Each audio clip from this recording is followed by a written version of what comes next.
যায় যদি না খেয়ে মানুষ এখনো ঘুমায়, তবে সরকার নামের ওই পুতুলটাকে বলো বারবার পাল্টিয়ে লাভটা কি?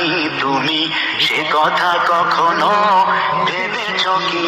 যদি পর গাছার মতো বাঁচতে হয়, যদি মায়ের ধর্ষিতা মুখ দেখতে হয়, যদি আমার ভাই মরে মাদক নেশায়, যদি অ্যাসিড আমার বোনের মুখটা পোড়ায়, যদি আমার ভাই মরে মাদক নেশায়, যদি অ্যাসিড আমার বোনের মুখটা পোড়ায়, তবে নির্বাচনী সেই ওয়াদাটা আজ ভেবে দেখো তুমি শুধুই ফাঁকি।